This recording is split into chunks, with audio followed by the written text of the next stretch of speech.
Fala, gigante Sandro Tomazelli. Bem-vindo ao Café Grande, Digital. tudo certo, meu amigo? Graças a Deus, tudo certo. Melhor agora com a sua nobre companhia, amizade e saudar aí o amigo, porque esses momentos têm sido cada vez mais difíceis, dado a concorrência aí da agenda de todos nós, né? É verdade.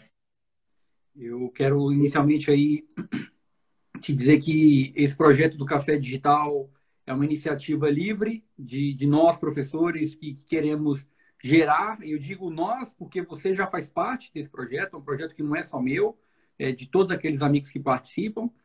E é um projeto que tem o ideal de levar gratuitamente uma pequena mensagem, uma pílula de conhecimento para aqueles amigos que estão querendo se conectar com o tema. Então, de maneira muito franca e transparente, a gente quer fomentar o assunto e continuar contribuindo para a academia, para o serviço público e para aqueles amigos que querem ter acesso à informação rápida e disponível. Eu não posso deixar de resgatar aqui o brilhante trabalho que nós conseguimos no ano passado realizar.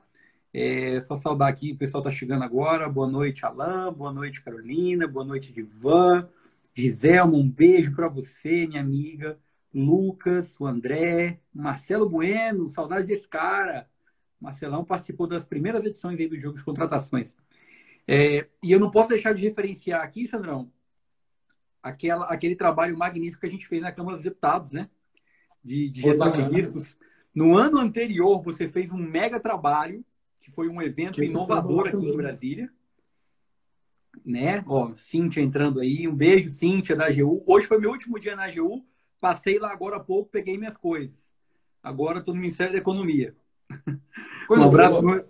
Boa, boa demais. Um abraço para meu amigo Tiossi, para a professora Angelina também. Mas, professor Sandro, eu tenho boas recordações daquele nosso evento.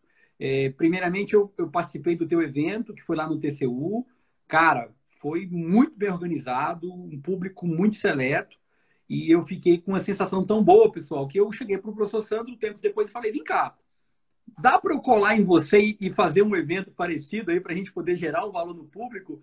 E o Sandro foi muito receptivo, foi muito parceiro e nós criamos ano passado uma edição de um evento de gestão de riscos na Câmara dos Deputados. E, Sandro, já lanço aqui o desafio para nós organizarmos mais um agora, só que no modelo digital. Não precisa ser nesse ano, claro que nossa agenda está bem atribulada, mas na hora que você estiver disponível, a gente novamente pega essa agenda e gera esse valor para a rede. Mas obrigado pela sua presença mais uma vez, meu amigo.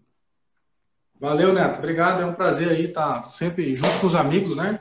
E como você abriu falando aí, disseminando conhecimento, né? A ideia nossa é essa, é disseminar conhecimento, conseguir aí dar as mãos para as pontas, para quem tem mais dificuldade de conseguir informação e trazer todo mundo para cima, melhorar todo mundo. É a nossa contribuição aí para o país, né?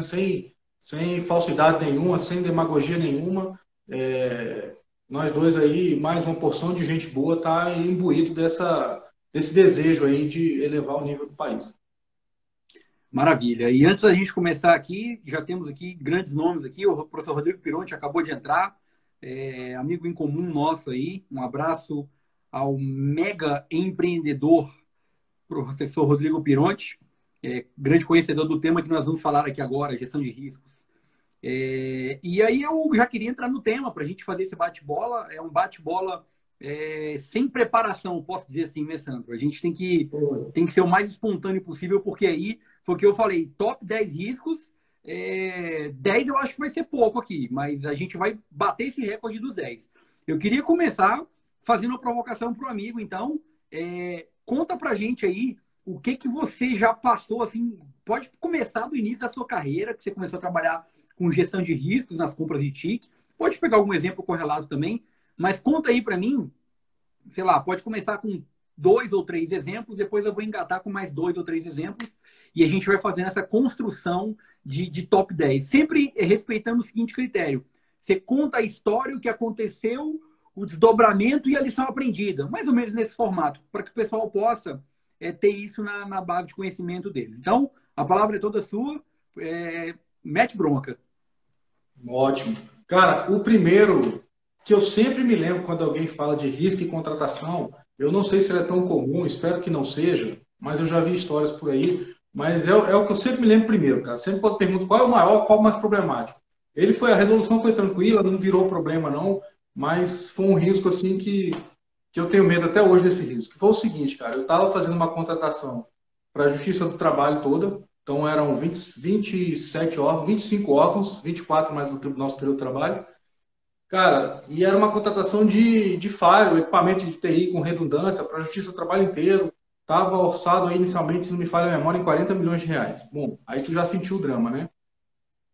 A pressão que você recebe do fornecedor, a pressão que você recebe do seu órgão, a pressão que você recebe dos partícipes, né, dos órgãos partícipes. Então, assim, é bem interessante. Cara, e eu sempre tive, desde a primeira vez que eu mexi com licitação na minha vida, eu sempre tive na cabeça que eu não posso atender fornecedor sozinho, cara. Assim, enquanto você está ali na prospecção, até tranquilo, até vai lá. Mas no momento da licitação, que era o momento que a gente estava, assim, eu sempre tive isso comigo, cara. E não foi ninguém que me falou, foi um insight assim que eu tive. E até então, eu nunca tinha tido problema com isso, mas eu estava sempre com alguém, cara. Nesse dia, chega um fornecedor lá na minha sala, estava um fornecedor, ele estava participando da licitação, era um licitante. Cara, bem no início do processo, assim, tinha acabado de sair para a área de licitação mesmo. E aí ele chega lá na sala, eu estava sozinho nesse dia, ele falou assim, cara, quero conversar contigo. Aí eu já me lembrei daquele, né, pô, não recebo o cara sozinho. Sim. Aí eu fui lá na Copa, chamei a copeira, a Dona Nete, querida Dona Nete, tá com a gente até hoje. Boa. Eu falei assim, Dona Nete, senta aqui com a gente, por favor. Eu vou pedir para a senhora levar um café, a senhora leva 2 cafés, por favor, e eu vou pedir para a senhora ficar lá com a gente. Eu vou brincar para a senhora ficar com a gente, a senhora fica, não sai. Parece piada, né? Mas é a testemunha que você precisa ter. Cara, Sim, e sim. assim foi. Comecei a reunião com o fornecedor, passou uns 5 minutos, ela chegou com café. Eu brinquei com ela, falei, Dona Nete, senta aqui com a gente agora, eu que vou servir o café. E aí servi o café dela e ela sentou e ficou ali escutando. Eu precisava de uma testemunha caso houvesse uma conversa que desviasse de rumo, né? Aham. Rapaz, enquanto ela estava ali, o cara conversou, falou e tal, e levantou para ir embora, depois de algum tempo de conversa. Beleza, e ela levantou também e foi embora. No meio do caminho, cara, ficamos só nós dois, assim, coisa de 3 minutos, cara. Aí o Sei. cara falou assim, Sandrão, como é que a gente faz para garantir que vai ganhar a licitação? Aí eu olhei pra cara dele assim, cara, falei assim, uai, fácil, pô, mole. Aí ele abriu um olho assim, falou assim, mole? Eu falei, mole, cara. Pô, beleza, como é que é então? Eu falei, ó, tu pega o edital, dá uma lida nele assim, com bastante atenção, cara, lê todos os detalhezinhos ali, oferta um produto que atende o que está especificado e joga o Isso. preço lá para baixo, bota o menor preço. Ele, não, mas assim não. Eu falei, bicho, é o único jeito que eu conheço de dar a porta tá aí, dá licença. Vaza. Cara, depois eu fiquei pensando, porra, eu ia ter chamado a segurança e dado voz de prisão pro cara. Eu fiquei com tanta raiva disso, cara. Mas assim, ficou a lição. Eu tinha esse sentimento de não receber sozinho, e aí se consolidou. Falei, cara, realmente não dá não. E até hoje isso é hábito meu. Sempre foi e agora tá fortalecido depois desse evento, cara. Não faço mais. Professora Tatiana Camarão Não atendo já sozinho. colocou aqui um caldo. Boa noite, professora Tatiana. Boa noite, meu amigo Tiossi Júnior. Sandro, imagina a situação no teletrabalho. E aí? Exatamente. Exatamente. Então, assim, não deveria nem estar falando isso aqui, mas eu estou vivendo esse momento agora, Tatiana. Nós estamos, ainda bem que a fase de planejamento da licitação ainda está tranquilo, mas eu estou agindo da mesma forma. Reunião só com várias pessoas participando, mesmo em teletrabalho, mesmo em reunião remota, tem sempre 2 ou 3 da minha equipe lá participando junto para a gente poder ficar tranquilo e viver tranquilo. Né? A Excelente. regra é a regra é o cuidado, a regra é a gente ter cuidado. Boa, boa. Você quer continuar com mais histórias ou eu já faço um bate-bola com você aqui? Vamos construindo. Vamos fazer o bate-bola para a gente não perder ali? O que tu acha? Senão a Bora, gente bora. vai ver Fechou muita então. informação. Fechou. Acabei de abrir aqui o jogo de contratações. Estou aqui na fase de planejamento. Né? Vou dar uma olhada nele aqui agora. Ó. Aí eu vou separar dessas fases. Eu vou pegar a primeira contratação que eu realizei na administração pública. Foi uma contratação de Service Desk. Opa, peraí, pessoal, desculpa que o celular fugiu aqui do pedestal. Vamos lá, prontinho. Então, eu vou citar aqui a contratação de Service Desk que eu fiz. E o top risco que eu tive nessa situação foi o risco da autoconfiança. Eu tinha acabado de fazer um curso de 120 horas na ENAP, tinha acabado de aprender um monte de coisa e cheguei e falei, cara, tá tranquilo agora, vamos fazer. E aí eu peguei para fazer o negócio, eu fui avançando nas fases e fui tendo apoio da chefia, do pessoal. Não, tá certo, pode fazendo, pode fazendo. E você acaba confiando na rede. Você tem a sua opinião, mas você confia na opinião do colega, o que é, é muito natural, é difícil você errar quando você ouve as outras pessoas, ainda mais você acabou de chegar no órgão. Então, esse risco, ele virou uma realidade para mim do seguinte ponto. O processo foi publicado, houve uma chuva de impugnações, era uma contratação de serviço com produto, eu vi que tinha uma coisa errada e eu estava continuando tendo apoio. Não, solta assim mesmo, vamos licitar. E o negócio, na impugnação, eu tive uma ação que foi de reflexo, que foi de falar, cara, tem alguma coisa errada, eu acho que eu não estou tendo o apoio que eu estou imaginando. Aí eu peguei aquele processo, falei com o pregoeiro e falei, vamos suspender? O pregoeiro falou, olha, passou da hora, porque seu processo está sendo muito atacado e não faz sentido você continuar com ele. Aí eu peguei, botei o processo debaixo do braço, atravessei a esplanada, fui lá no TCU, falei com o Cláudio Cruz meteu o sarrafo do processo e eu vi que eu estava arrumando uma bomba para mim, para a organização.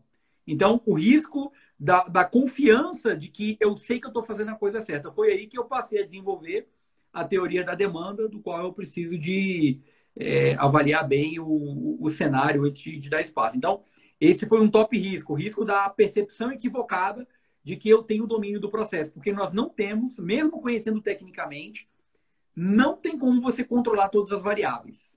Isso é humanamente impossível. Cara, esse é um risco aí que eu complemento ele, Neto, que é não consultar as partes interessadas ou as partes envolvidas. Né? Às vezes a gente tem realmente essa falsa impressão, pô, mas eu já trabalhei em 3 unidades aqui, eu sei como é que funciona. Cara, é impossível você sozinho pensar em todas as possibilidades daquele produto, daquele serviço, em todos os problemas que ele pode dar, em todos os problemas que ele pode resolver. Então, assim, boa prática, é um risco mesmo, isso é um risco. Não consultar os interessados, os envolvidos. Né? Isso aí é crítico. E ainda dentro desse viés, eu estava conversando mais cedo com uma amiga que está aí na live, aí, o nome dela passou agora, Carolina Vago. Cara, ela está em Brava, competentíssima. A gente estava conversando justamente sobre esse comportamento do ser humano. A gente avalia o outro pela nossa régua. Então, cara, eu faço a coisa tudo certinho. Eu jamais passaria um edital com algum problema, pelo menos que eu soubesse, que eu tivesse percebido. E a gente acha que todo mundo age igual a gente. E nessa aí a gente vota. Então, mais uma regrinha aí, cara, desconfie sempre. É igual a segurança da informação, né, cara? Desconfie sempre. Boa. Esse é o caminho mesmo. Eu acho que tem que ser nessa linha. Legal. Já foram 2. Risco número 3, professor Sandro Tomazelli. Qual o próximo caso? Cara, tem um risco que eu menos gosto de falar, mas ele é o mais falado. Ele é um risco que eu não gosto de falar porque ele é abrangente demais. É o risco do auto-planejamento. Né? O que é um risco de planejamento? Cara? Pode ser tanta coisa caber dentro, mas ele, para a gente falar desse tempo que a gente tem, que é relativamente curto, ele é um risco que eu vou começar por ele agora. É o risco de planejamento. Cara, risco de planejamento pode ser falta de tempo para não planejar. Se estão mandando você correr com a licitação, estão te dando prazo, cara, não faz não, cai fora. Pede um prazo maior, não assume esse risco sozinho não, que ele é seu.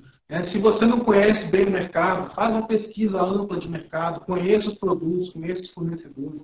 Porque, assim, pode me estourar agora. Que tomara que estoure. Mas se estourar lá na frente, depois do contrato assinado, você tem um abacaxi enorme no colo. Então, o risco de planejamento, os riscos do planejamento são extremamente complexos e perigosos. Muito bom. Eu tive caso também. Perdão, pode ir. Só uma pequena intervenção. Eu tô vendo a sua imagem um pouquinho quadriculada. Eu não sei se você está me vendo bem. Você consegue me ver bem? Estou te vendo bem. A voz está boa, né? A voz está boa. A voz está chegando com um pequeno cortezinho, mas tá compreensível. Você quer tentar fazer uma mudança de rede? Não sei se você está no 4G ou no Wi-Fi. Aqui em casa, no Wi-Fi, está pior. Eu tenho optado pelo 3G ou pelo 4G. Você quer fazer uma mudança da rede? Eu te aguardo aqui. No Wi-Fi eu vou trocar aqui. Isso, pode trocar aí. Enquanto você troca, eu vou iniciar a fala do quarto risco, ok? Bem, acho que ele já saiu. Bem, pessoal, nós estamos aqui debatendo um tema pertinente, que são riscos nas contratações de tecnologia da informação. Para quem chegou agora, eu e o professor Sandro Tomazelli estamos fazendo um bate-bola aqui sobre os top 10 riscos que podem acontecer no processo de contratação. O professor Sandro já voltou. Sandro, agora o teste aqui novamente. Opa! Olha, ficou melhor, hein? Tô te ouvindo melhor agora. E a imagem tá boa também? Melhorou uns 50%. Eu sou prejudicado, brother. Se a imagem estiver feia, aí lascou, né? Não tem jeito de consertar a nossa feiura, mas o resto aqui a gente tenta ajeitar. Não vai para frente.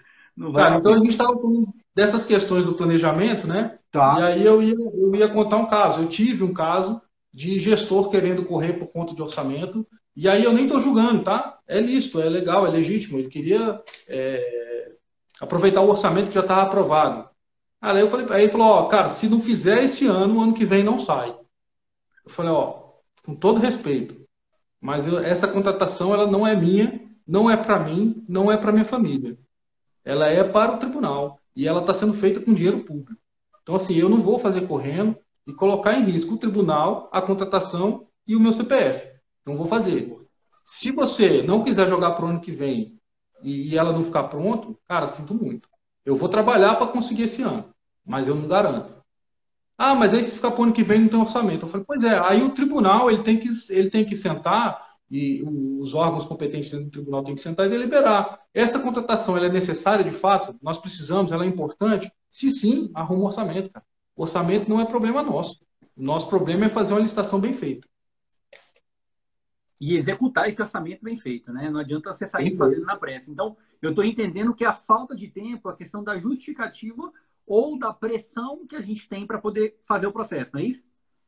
É isso, é isso. Perfeito, perfeito. Ótimo. Então, terceiro risco aí documentado. Eu vou para o quarto risco agora. O quarto risco, que eu acho que é um top risco também, é a falta de atenção do integrante técnico da equipe de planejamento na fase de seleção do fornecedor, quando ele está apoiando o pregoeiro. Veja, se você pegar a IN1 ou a resolução 182, que deve estar para ser publicada uma nova versão, né? A gente já sabe que tem uma minuta rodando por aí. Eu entendo que quando esse integrante técnico não está totalmente disponível, não está interessado no processo, ele causa um risco gigantesco. Isso aconteceu numa contratação que eu fiz de computadores do tipo all-in-one, aqueles computadores integrados. Essa contratação funcionou da seguinte forma. Eram 30 computadores, tá? Desse tipo all-in-one. Nós montamos a especificação técnica de acordo com a melhor compatibilidade do mercado, de acordo com a necessidade. Isso é bem caixinha, não tem muito segredo. Você faz uma opção ali por um tipo de processamento, você não pega o processador mais caro nem o mais barato, você pega uma suíte ali mais meio termo, que já está com um preço mais consolidado. Foi feita essa escolha, um monitor um tanto quanto maior, que era para o pessoal para trabalhar com a parte gráfica. Legal, fomos para frente. Aí mandei o processo foi adiante. Quando eu tinha colocado uma POC, um teste de bancada, para o primeiro colocado trazer uma amostra e colocar aquilo para funcionar para a gente. Quando ele levou a amostra, o pregoeiro me ligou e falou, Antônio, vem aqui validar essa amostra. Eu cheguei, vi o equipamento totalmente conforme, e tinha um item que era o leitor de cartão, porque eu lembro do requisito do integrante requisitante, falou, olha, a gente trabalha com muita mídia, a gente tira foto aqui no Palácio do Planalto, tira foto ali, tem que chegar a descarregar, eu não posso ter um leitor de cartão extra. Eu até tenho, mas eu quero que isso esteja na máquina. Aí o cara entregou o equipamento. Quando eu fui olhar a proposta do cara, ele estava dizendo equipamento ABC-1, do tipo 1, ok? Esse do tipo 1, no site do fabricante, estava dizendo que tinha um leitor de cartão. Quando eu vi a máquina do cara e eu olhei na label do gabinete, eu pedi, posso abrir o gabinete para fazer uma diligência e tal? Olha o cuidado que eu tive, cara.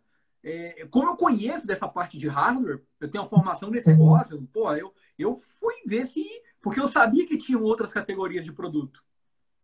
E aí, o que eu descobri? Eu descobri que o cara ofereceu o ABC tipo 2, que era a versão sem sem um leitor de cartão e sem uma outra feature que eu não estava pedindo. Só que o que o cara fez? O cara adaptou naquele lote, ele encaixou um leitor de cartão. Ele abriu, cara, simplesmente ele fez uma adaptação no chassi e colocou para a POC um leitor de cartão. E eu já tinha achado estranho, porque a tonalidade do leitor de cartão que ele tinha colocado não era a mesma. E aí, percebendo isso, eu vi que ele estava, na verdade, colocando um produto diferente. Eu falei, olha, se eu estou oferecendo um produto B, se fosse um produto A, estaria tudo certo. A sua amostra foi reprovada. Pô, mas é a mesma coisa. Eu falei, não é. Vem comigo aqui, ó. Entrei no site da HP, eu lembro na época. Entrei no site da HP e mostrei pro cara que ele estava fraudando. Depois o pregoeiro só olhou para mim. Lembro até hoje do meu amigo pregoeiro que olhou para mim com aquele bigodão dele, grandão, e falou, o bicho vai pegar. Eu falei, bom trabalho. E aí eliminamos, chamamos o segundo colocado que levou a máquina. Então, o servidor tem que estar muito atento. Ele tem que diligenciar e ele tem que buscar a verdade. Eu acho que esse é um outro risco que você tem que esgotar as possibilidades até você encontrar a verdade. E olha a sutileza desse caso que você contou, né? Em princípio, você olhando ali, ele entregou o que estava pedido, né? Você pediu com leitor de cartão, ótimo. O detalhe estava divergente da proposta que ele entregou, né? Exatamente. A proposta estava dizendo que era de fábrica, que já vinha embutido, que já era... já fazia parte da placa-mãe, que não tinha um acessório, né? E ele colocou por conta própria um acessório dele. Então, é uma sutileza bem pequenininha, que se o cara não ficar atento, depois ele também dança. Exatamente. Muito bom. Agora passo aí para o nosso quinto risco, o professor Sandro Tomazelli. Mas eu vou aproveitar um interessante que a Gabriele botou aqui mais para trás. Perto da hora que eu estava caindo, eu vi o texto dela passando, aí eu voltei aqui, ó. Ela escreveu assim, ó, recebam diversos fornecedores, eles entendem dos concorrentes, a tecnologia muda muito. É bem isso mesmo. Então é o risco da gente ficar muito focado ali em escrever os requisitos, escrever a especificação e esquecer de estar validando sempre com o mercado. Porque a coisa que você escreveu dentro da TI, principalmente, você escreveu aqui agora, daqui a 2 meses pode já ter mudado, já pode ser bem diferente. Quando eu faço contratação com um valor mais considerável, assim, eu não chamo nem fornecedor, já chamo direto os fabricantes. Porque a gente sabe, no fundo, que você chamando fornecedor, você já deu uma meia direcionada ali, sem você querer, sem você perceber. Ele vai ter a preferência do fabricante. Então, assim, quando é uma coisa mais vultuosa, mais complexa, eu não chamo fornecedor, eu chamo fabricante. Aí depois ele repassa para quem ele quiser, eu não influencio nesse processo. E eu vou até um pouquinho mais. Quando é coisa que tem que não está muito... A similaridade, tem muita diferença entre um produto A e um produto de um fabricante B, nem sempre você encontra um computador igualzinho. A gente está falando de computador já mais tranquilo. Mas uma solução, um software qualquer, às vezes tem algumas especificidades que você não consegue comparar entre os diversos fabricantes. Então isso é extremamente complexo. O que eu costumo fazer nesses casos? Cara, eu marco uma reunião sem eles saberem, pro mesmo dia, mesma hora, com todo mundo, boto todo mundo numa sala só. Os caras ficam possessos, mas a gente consegue sair do outro lado. Porque ele conhece melhor o produto do outro do que o dele, inclusive. Então a gente faz ali uma revisão daquela especificação, ou pelo menos de parte dela, porque numa reunião provavelmente não vai dar tempo, né? E aí a gente consegue validar as especificações assim. Isso é por causa de ser complexo, por causa de ter dificuldade de conseguir as informações, de conseguir validar com o mercado. Nem sempre é simples assim. Então aí eu já usei esse artifício aí algumas vezes. Cara, é bem emocionante, inclusive. Você botar aquela turma toda numa sala só, assim, é bem interessante. Eu complemento que isso gera um certo desconforto em muitos fornecedores, mas é interessante a gente colocar a visão do lado de cá do balcão. Para a gente tentar fazer com que o negócio seja o mais imparcial possível, é mais interessante que a gente discuta todo mundo junto. Obviamente, isso vai dar um problemão, né? Que vai achar que, mas você está falando que o fornecedor A, B, cara, é para abrir a competitividade mesmo. E aí o fornecedor que não tem aquele bem para atender, I'm sorry, meu amigo, você não vai participar da licitação. Então, é uma forma de você colocar a competição ao favor da competitividade, mas para que a gente alcance o melhor preço. Muito bem pontuado, professor, de acordo com esse risco. O cuidado aí é a publicidade e transparência, né? Você chama o maior número possível, se possível você faz no site, você faz uma consulta pública, né? É o cuidado que você tem que ter a publicidade. Para não ficar com um ou dois ou três fornecedores ali, que aí talvez possa virar um problema depois. Excelente. Eu quero abordar agora o risco, que é um risco, cara, que quase, 100, vou dizer, 100% das contratações correm esse risco. É o risco político. A gente falou aí de risco do fornecedor, a gente falou aí risco de encontrar a verdade na contratação, risco da justificativa, risco do ego, da autoconfiança, risco de receber o fornecedor sozinho. Agora, esse risco, para mim, ele é terrível. É o risco político. Aconteceu uma situação em que eu construí um projeto para aquisição de suítes. E quando você vai comprar a suíte, você precisa de comprar o suíte e o transceiver. São dois equipamentos que se integram para você poder ligar ele na rede. Aí você tem vários tipos de suíte. Você tem suíte borda, você tem suíte nível 2, nível 3. E quando a gente está falando dessa solução, que é uma solução robusta, importante e muitas vezes cara, você está falando de um conjunto de suítes, não só um. E eu fiz uma aquisição para um programa, na época, muito importante, isso ainda foi no governo Dilma. Quando eu fiz essa contratação, a contratação, cara, a gente fez ela muito rápida. Eu não conhecia bem do objeto, tá? Eu passei a estudar aquele objeto, foi um desafio para mim. Eu entendi como é que era a pegada, qual era a necessidade, e envolvi, na época, o Ministério do Planejamento com o pessoal da área de redes. O pessoal me ajudou muito tecnicamente. E eu consegui montar uma especificação top para a gente atender aquela necessidade. Fizemos o projeto, termos de referência, planejamento, cara, mapa de risco, tudo completo. Na hora que eu soltei o negócio, ficou preso no gabinete do secretário executivo. Não sei porquê, não tive nenhuma satisfação, mas a demanda ocorreu pela necessidade do programa e por algum momento essa demanda passou a não ser prioridade.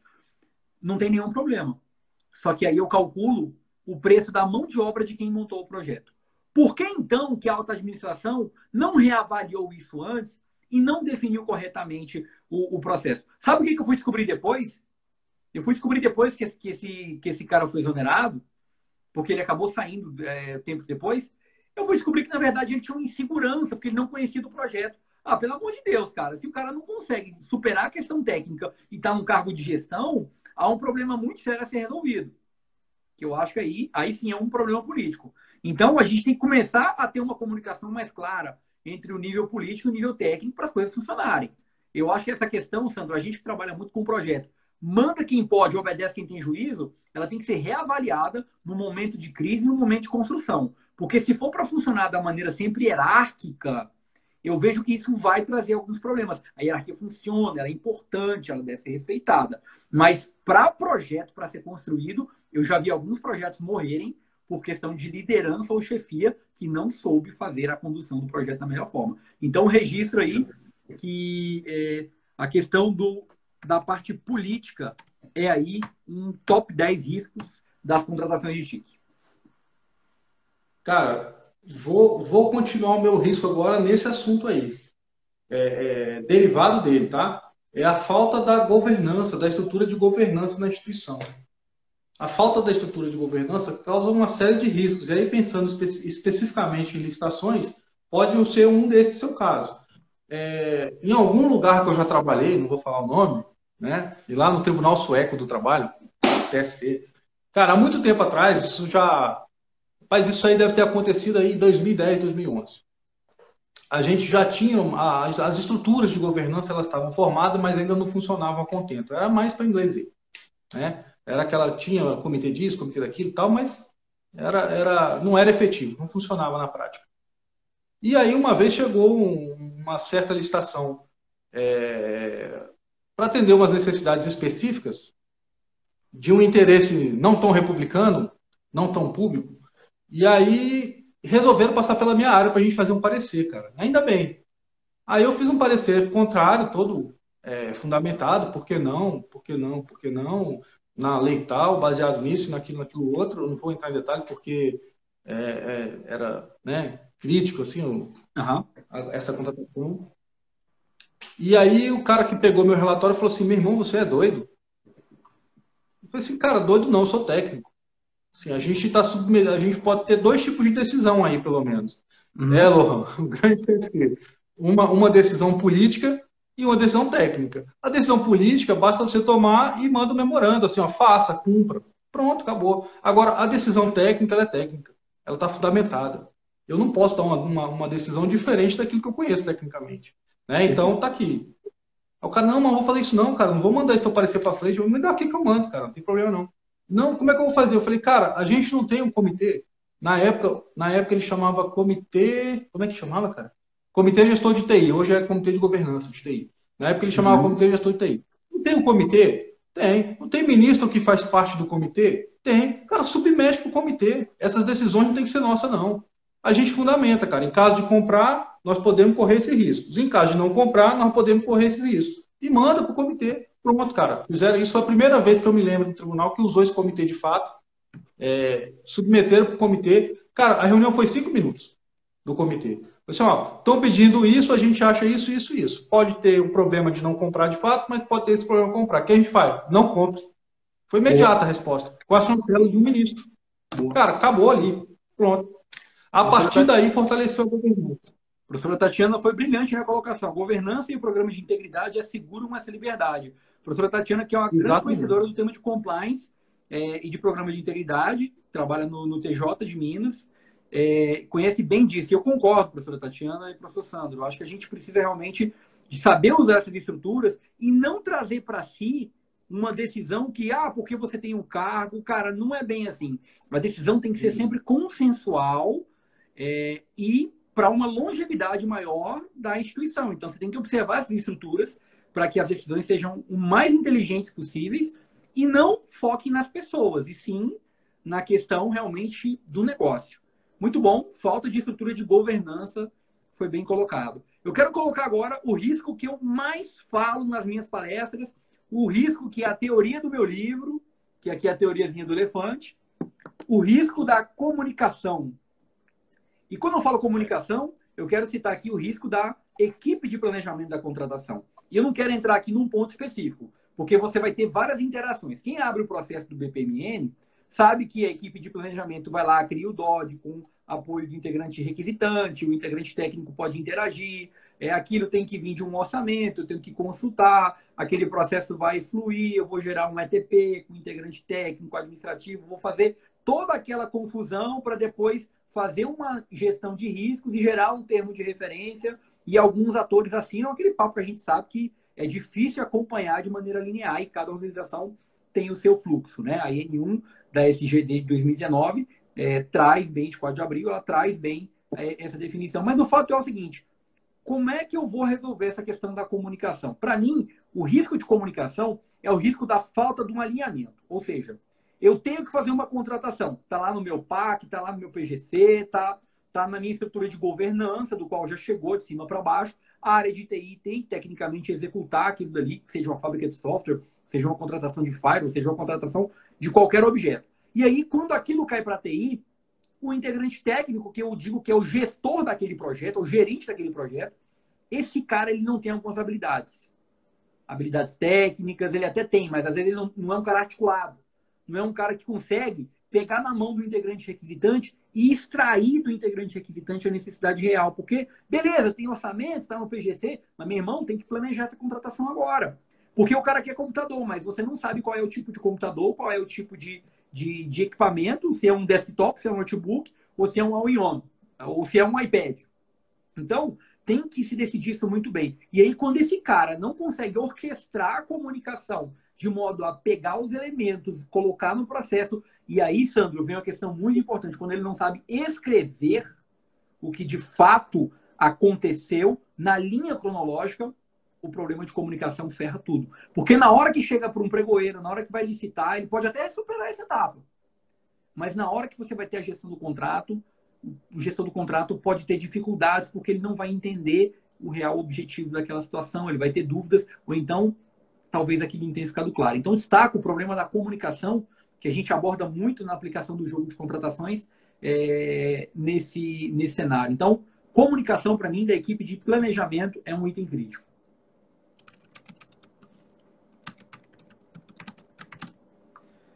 Próximo item. Foi, Cara, eu registrado. tinha aqui também.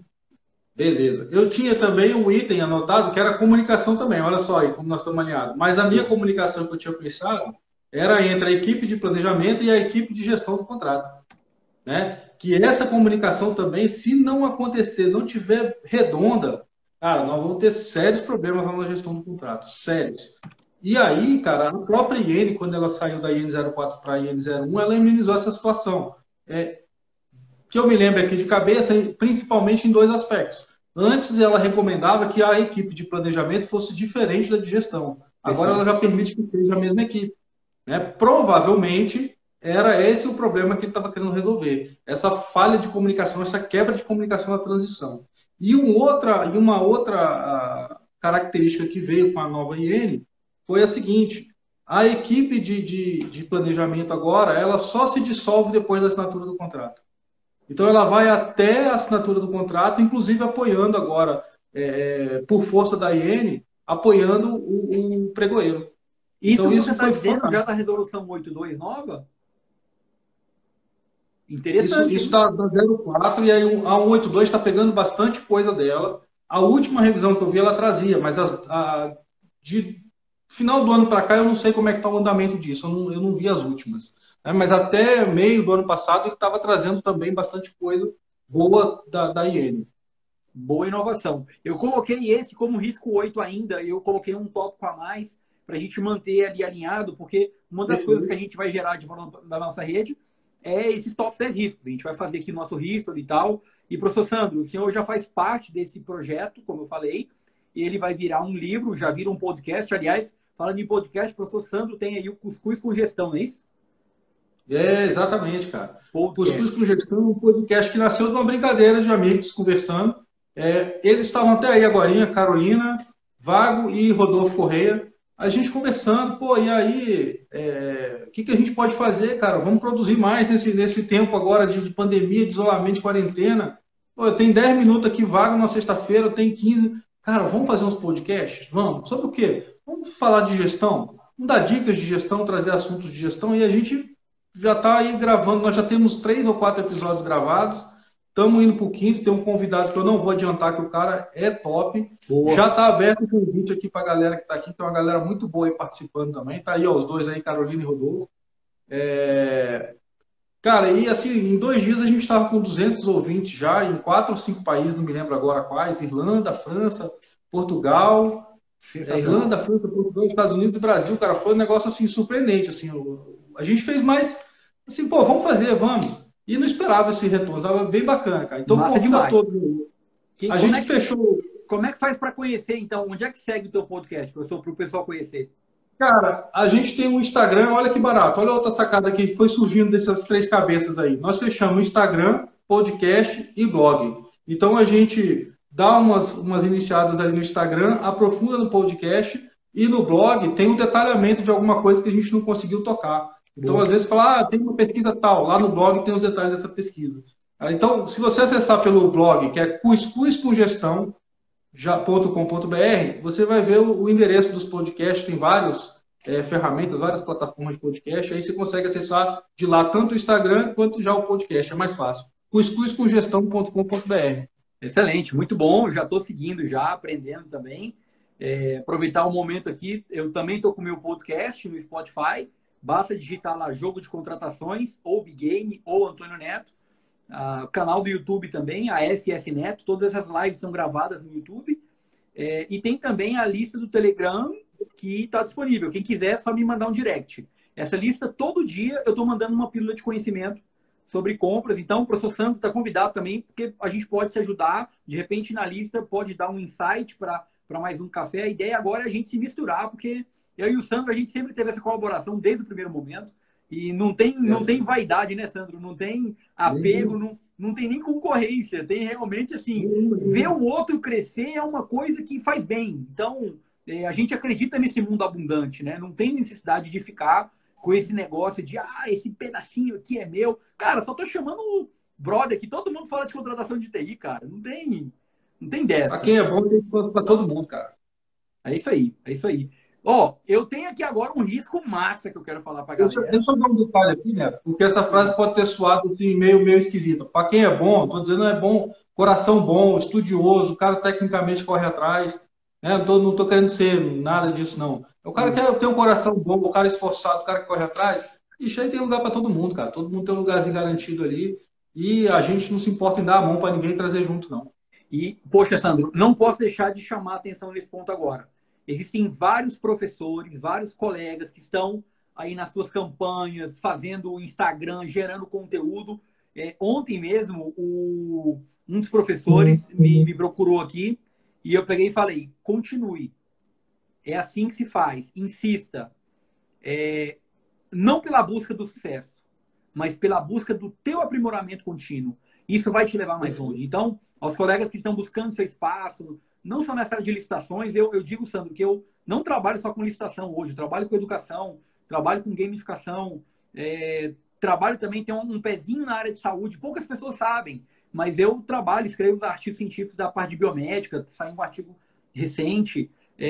Cara, eu tenho outros negócios também, mas assim, não importa isso agora. Eu acho que o espaço tem para todo mundo e quando o trabalho é bem feito, ele chega, ele é reconhecido. Então, cara, apoio todo mundo e quem precisar de ajuda pode contar comigo, que a gente está aí para se ajudar. Grande Rogério Meneguin, tenista, aí ó, Stanford Tennis para você, viu? Para a gente poder continuar batendo nossa bola. Eu quero ir por risco 9 agora, porque a gente ainda tem mais 20 minutos e a gente vai gerar um valor maior. Nós vamos falar mais de 10 riscos, ok? Risco número 9 é a falta de percepção da equipe de encontrar risco. Eu me lembro até hoje, na minha dissertação de mestrado, do qual eu coloquei um engravatado, o cara olhava para o TR e pintava uma interrogação, porque o TR, ou então o template em branco, é um modelo em branco. O cara não consegue extrair risco daquilo. E às vezes ele não sabe criar um TR. Como é que você vai instruir um processo se você não consegue perceber os riscos? Você não consegue perceber os riscos, meu amigo, porque você não conhece o processo e porque você não conhece o conteúdo. Como é que você vai eliminar esse gap? Lendo outros trabalhos similares, olhando editais que você pode baixar do Comprasnet, pedindo artefatos de planejamento de outros órgãos, meu irmão, mergulhando no problema, entendendo a parada. Aí a tua capacidade de identificar riscos é muito maior. Eu tenho uma lista aqui, pessoal, minha, em que eu tenho mais de 600 riscos catalogados. Desde gestão contratual, a seleção do fornecedor, a planejamento. Eu vou ler um aqui, eu vou pegar um qualquer aqui, ó. Risco na pesquisa de preço. Planilha de composição de custo deficiente. É um risco. O que eu vou fazer com esse risco? Sei lá, qualquer coisa. Eu posso melhorar meu termo de referência, eu posso melhorar a minha pesquisa, eu posso colocar isso como risco residual, porque eu já tratei e não tem jeito. Eu posso fazer N coisas, porque o risco ele tem N ações. Eu posso mitigar, resolver, aceitar, terceirizar, N coisas. Eu tenho aqui, ó, deficiência no planejamento anual de compras. Pode acontecer. Eu estou falando aqui de risco de planejamento, tá? Aí eu tenho risco no pregão aqui. Questionamento excessivo no pregão é um risco? E se o fornecedor sobrecarregar o sistema com questionamento, o servidor muitas vezes não vai conseguir responder a contento e a prazo, porque o prazo é curto. E ainda mais agora, que a gente vai revisar esse normativo, na live com o professor Cristiano ficou muito claro que assim, a lei 13.979 é uma lei em construção, que é a lei aí do Covid, e certamente ela vai trazer impactos para o processo de contratação, né? Então, assim, cara, tem vários riscos aqui. Vou falar de tem risco aqui de nível de serviço, de habilitação. Só de habilitação tem uns 30 aqui. Governança tem uns 10. Vamos de governança aqui, ó. Anulação da licitação e de todos os atos dela resultantes já em andamento. Bicho, tem risco aqui, velho, para dar e vender. O risco de você não saber encontrar riscos, para mim, é o risco número 9. Porque ele exige que você tenha uma capacidade de articulação, de pesquisa e de comunicação com outros integrantes da equipe de planejamento. Então, está aí listado, risco número 9, o risco de você não conseguir encontrar riscos. Tem um dificultador ainda aí, Neto, nessa questão aí, alguns dificultadores, que é o seguinte, é o cara que quer usar o template, aí ele pega os riscos que já existe lá em outro e usa, nem lê, nem vê se aplica. Tem o cara que acha que aquilo ali é uma bobagem e pegou do ano passado também não atualizou, né? E tem um problema que eu já passei na vida, rapaz, que foi bem desgastante também, foi o seguinte, me chamaram uma vez e falou assim, cara, tu que é o especialista em risco, você vai listar todos os riscos das contratações aqui da TI. Eu falei, ó, beleza, eu não sou especialista em risco, sou especialista em gestão de risco, eu conheço o processo, eu sei aplicar as técnicas. O risco de contratação, cara, não é comigo. Só se a contratação for eu que estiver fazendo. Quem é o responsável pelo risco é o responsável pelo processo, é o responsável pela contratação. Esse é o cara que sabe, e é a equipe que está envolvida, a equipe de planejamento. Ele sabe quais são os riscos, ele sabe qual é o produto, ele sabe qual é o serviço, ele sabe quais são as dificuldades, né? Só para fechar esse teu risco aí. Cara, sensacional. Eu gostei muito do que você falou e eu quero agora colocar para o pessoal aqui o que é gestão de riscos, né? O processo de gestão de riscos, ele é comunicação e consulta, monitoramento e análise crítica, estabelecimento do contexto, identificação do risco, análise do risco, avaliação e tratamento. Esse é o processo. Mas você tem ainda uma estrutura. Nessa estrutura você tem mandato e comprometimento, que é a parte de governança. Você tem a concepção de uma estrutura para gerenciar o risco. Você tem a implementação da gestão de riscos. Aí é uma crítica, porque todo dia tem portaria de gestão de risco saindo no Diário Oficial da União. Só que, meu amigo, você está fazendo só um pedacinho. Não está pronto o negócio, não. O tanto de coisa que tem pela frente. Monitoramento e análise crítica, melhoria contínua. Eu tenho um PDCA aqui funcionando.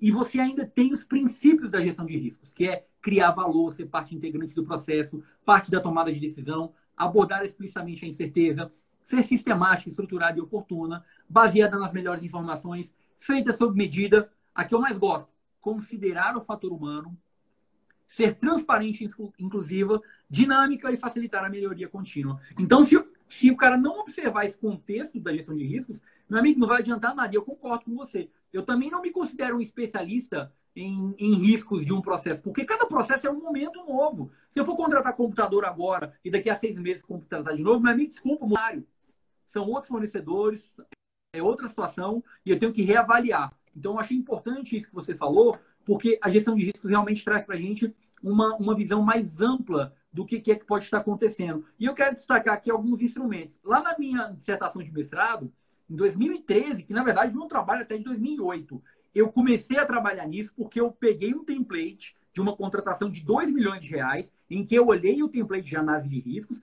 e nós tínhamos apenas um risco identificado, que era o risco do fornecedor não apresentar a proposta a contento. Eu olhei para aquele negócio e falei, meu Deus do céu, uma contratação de tantos milhões de reais. O cara da equipe de planejamento faz um negócio desse daqui. Tem coisa errada. Aí eu afundei e entrei nessa linha como um crítico do processo e aí gerei um negócio chamado um artefato de identificação de riscos com 95 itens para o gestor identificar riscos. Por isso que essa live foi muito tranquila, porque eu já tenho até uma base de conhecimento já de longa data, viu, professor? Então, é mais um bate-papo para a gente poder construir aqui a nossa lista de riscos adicional. A professora Tatiana está dizendo aqui que o risco é uma etapa que está engateando na maioria dos órgãos, necessita de muita capacitação. E como, professora Tatiana? E como? O professor Paulo Alves aqui está dizendo aqui que a gente precisa falar do processo de gestão de risco, sem dúvida. Essa aqui é uma agenda. Aliás, professor Paulo, fica a dica aí para a gente poder falar também em uma live futura, tá? Sobre esse processo. Se o senhor quiser contribuir, a porta está escancarada, não é aberta, não. Já fazendo um alinhamento com esse discurso para a gente fazer a nossa rede se ajudar. O Ministério da Defesa, isso aqui foi num treinamento que eu dei no TRT, lá de Santa Catarina. Eu falei com um pregoeiro e ele me mandou um material muito interessante.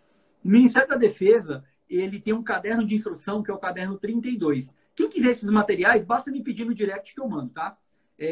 Chama-se Gerenciamento de Risco Aplicado às Atividades Militares. O cara cria um trabalho aqui, Sandro, que é o seguinte, parceiro, para você atirar, você tem que seguir alguns roteiros. Aí ele diz aqui, ó, fator operacional, o campo de tiro e a área de alvo está delimitado, balizado e isolado? Verdadeiro, falso, desconhecido e o peso. Aí o cara vai marcando. Todo o armamento é inspecionado antes e após o tiro? Verdadeiro ou falso? Cara, tem aqui 40 riscos aqui. Se o cara não fazer a parada, não vai poder atirar, meu irmão. Senão tu vai matar o colega lá no campo, então vai ter um problema.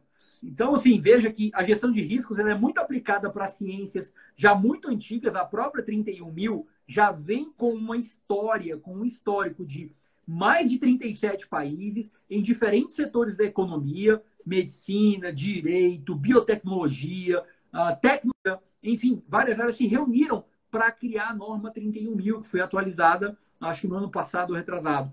Então, quando a gente fala de gestão de risco, nós estamos falando realmente de algo, professor Sandro, que transcende um pouco da capacidade humana, apesar de gestão de risco ser algo intuitivo, porque ninguém quer morrer, né? Você está ali vendo uma situação perigosa, você vai evitar o problema, e isso é fazer gestão de risco da nossa própria vida. Então, eu acho que esse risco aí é importantíssimo. Importante. Essa revisão que você falou da norma, cara, eu tive a felicidade de participar. Eu estava na BNT nessa época aí, trabalhei na revisão da norma de gestão de risco, da ISO 31000. Foi um trabalho bem bacana, bem gostoso de ser feito, cara. O risco em si, cara, ele é um negócio assim, ele está ligado à atividade humana, ele está ligado à existência do ser humano. Você nasceu, você tem risco. Na verdade, até antes, né? Você foi gerado lá na barriguinha da mamãe, você tem risco, cara. É risco o tempo inteiro. Você acordou, você tem um risco de atraso, risco de perder o café, risco de perder o carro, risco de não chegar, risco de não ter água para tomar banho. Né? Então a gente está convivendo com risco o tempo inteiro, independente da sua atividade, independente do que você faça. Se a gente não fizer a gestão de risco, você vai ser pego pelo caminho, você vai ser pego de surpresa. Né? E aí, o que nós vamos fazer? A gente vai viver o que a gente vive. Né? A gente vai viver com um sentimento de frustração. Pô, nada que eu faço termino, nada que eu faço dá certo. E vai viver apagando incêndio, cara. Eu tô caminhando aqui e acontece alguma coisa. Como é que eu resolvo? Sei lá, inventa aí agora. Dá um pulo, vira para a esquerda, vira para a direita. Por quê? Porque a gente não fez a gestão de risco.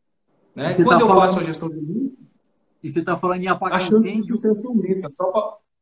Só para fechar a frase, né? Tá. Quando eu faço a gestão de risco, a chance de sucesso aumenta, cara. Eu estou pensando em como evitar esses problemas ou como mitigar esses problemas, ou a chance dele acontecer, ou o impacto caso ele aconteça. Você falou aí em apagar incêndio. O Alessandro Sena, que é bombeiro na Corporação de Minas Gerais, do qual já aparece no ano passado lá em Brumadinho.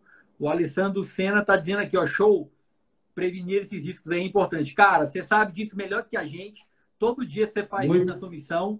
E eu saúdo aí o gigante bombeiro Alessandro Sena, que tem muito contribuído aqui no nosso programa de lives. Olha só, nós temos aí 8 minutos aproximadamente.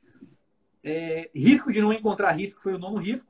10º risco, professor Sandro Tomazelli, porque depois a gente vai agora só colocar mais risco aqui para o pessoal, de maneira mais dinâmica, para poder entregar mais. Vamos lá. Cara, o 10º risco é uma preocupação grande. Eu já vi várias pessoas, vários órgãos errando nisso aí em relação a prazo, cara. Principalmente na TI, que a maioria, quando é equipamento, é importado. E mesmo o software, às vezes a licença depende do fabricante que está lá fora. E os prazos dele são prazos dele, acabou. É diferente do Brasil, né? O Brasil é assim, cara, eu consigo, me viro, dou um jeito. O americano, por exemplo, prazo são 15 dias. Ah, mas, não, mais nada, o prazo são 15 dias. Ah, mas você podia nada, o prazo são 15 dias. E às vezes a gente ali querendo aquela solução mais rápido, querendo resolver o problema mais rápido, sempre na boa fé. Não estou julgando ninguém, não, mas a gente age pela boa fé. Acho que a má fé aqui no nosso meio é exceção. Aí você põe o prazo mais apertado, mas às vezes o cara esqueceu de validar com o mercado, se o mercado trabalha com aqueles prazos. E aí quando for ter entrega, vai ter problema. Não vai ter cumprimento do prazo, alguém vai ter que justificar, né? O fornecedor primeiro e você depois, se o planejamento for mal feito. Então, um problema sério. Prazo, preocupe-se com prazo de entrega. 90 dias é o suficiente para um equipamento chegar agora, por exemplo? Um switch, como você falou, um computador produzido no Brasil, ótimo, mas um switch que vem dos Estados Unidos, né? Será que é um prazo suficiente hoje, nas condições atuais? Aí a gente tem que avaliar, tem que pesquisar no mercado para ver se esse prazo é um prazo execuível. Excelente, professor Sandro. Acho que você está falando aí principalmente do prazo de logística, né? Muitos gestores não consideram a logística do fornecedor. Ele quer para aquele período, que é a necessidade dele, mas ele não observa que aquilo, de certa forma, depende de uma contraprestação. Então, isso deve ser considerado. Muito bem colocado, cumprir os prazos. Eu quero agora fazer aqui um risco e ataque aqui. De maneira rápida e efetiva, eu vou listar aqui mais riscos de processo de contratação. Risco número 11. Pessoal, eu tive um processo de contratação do qual faltou um asterisco. Quando você compra certificado digital, tá? Tem um certificado de domínio múltiplo. Ele vem asterisco.domínio.com.br. O DOD, o ETP, análise de riscos, o TR, tudo certinho. Mas na hora da cotação de preço, o colega tirou a parte do domínio, mandou a cotação de preço sem o asterisco. O resultado foi comprado um certificado de tipo domínio simples. Na hora da entrega, faltavam 3 dias para vencer o certificado, um sistema estruturante iria parar, eu percebi o processo, estava como coordenador da área, essa cotação aconteceu quando eu saí de férias, quando eu voltei o rolo estava acontecendo. Foram mais algumas horas de leitura, achamos o problema, tivemos que refazer, graças a Deus conseguimos fazer uma dispensa e comprar o certificado a tempo para resolver o problema. Mas um dígito, um asterisco, quase para um sistema estruturante. Risco número 11, o risco de um asterisco ou um dígito no processo de contratação. Professor Santos, quer falar algum? Rapaz, eu quero falar só que esse asterisco aí faz toda a diferença nesse processo, né? Inclusive no valor. O valor sem o asterisco é pequenininho. Era 3 mil, quando era 1.000 conto. Exatamente. Então, o detalhe, o diabo mora nos detalhes, né? É isso aí. Por isso que tem que ter muita atenção. Quer contar mais um ou engato mais outro aqui? Manda a lista aí, a gente vai discutindo em cima dela. Beleza. Não, a lista eu tô gerando aqui. Não tem nada pronto, não. Eu tô falando que eu tô lembrando. Tá lembrando? Tem a lista aqui, tem a minha lista de gestão de riscos aqui, abri ela agora, mas eu não tô olhando para ela, não. Eu tô pegando aqui os estudos de casos que eu vivi. Eu quero contar outra aqui agora. Esse aqui é bom. Tô lendo o que o Alessandro colocou aqui, ó. Vamos ver aqui. O professor falou, a prevenção do risco, falar depois da gestão do desastre. Quando acontece o desastre, o professor falou até em mitigar.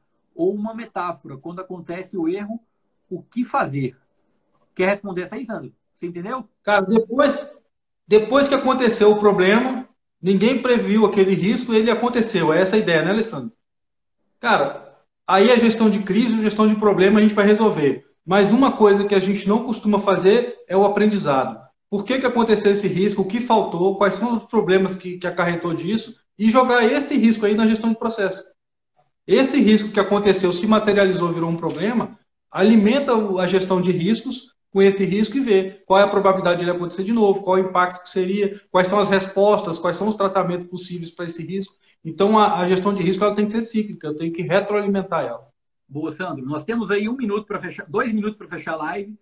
Conseguimos fazer aí uma lista de 11 riscos, né? Ou seja, demos um a mais. Existe um outro risco que eu vou considerar rapidamente para a gente fechar, que é o risco de você não ter o alinhamento com a sua chefia. Muitas vezes, quando a chefia discorda da opinião técnica do integrante técnico, isso tem que ser tratado. A dica que eu dou, integrante técnico, mantenha seu posicionamento, seja coerente. Geralmente, esse cara aqui, quando bate no peito, compra a briga e não ouve você, ele vai ter problema lá na frente, ou então ele não vai conseguir mostrar qual é a verdade do projeto. Confia no teu trabalho, vá em frente, peça ajuda quando você precisar. Bem, 12 riscos aí, então. Risco da comunicação com a chefia. Nesse caso aí, o que eu faria? Esse, graças a Deus, eu nunca precisei recorrer a ele. Mas o que eu faria? Então tá, você quer fazer da sua forma? O fiscal sou eu, ou melhor, a equipe de planejamento eu faço parte e eu não concordo? Tudo bem, estou fazendo como determinado pelo fulano de tal, muito embora não concorde por isso, por isso, por isso. Mas assino, não concordando. Manda o despacho para frente, você vai estar legalmente amparado. Eu fiz isso e estou mudando de órgão por conta desse motivo. Faz parte, meu amigo. Faz parte do jogo. Quem consegue aceitar isso, eu consigo aceitar bem isso e aceito como condição de evolução e agradeço, inclusive, a oportunidade. Nosso tempo acabou. Eu quero te agradecer aqui porque faltam 20 segundos para o Instagram fechar e derrubar. Muito obrigado pela sua participação, foi ótimo. Vou disponibilizar a lista para o pessoal aqui e quem quiser assistir essa live, basta pegar aqui no canal no YouTube. Sandro, muito obrigado mais uma vez. Prazerzão, até a próxima. Valeu, pessoal. Um abraço, prazer. Obrigado, pessoal. Boa noite. Tchau, tchau.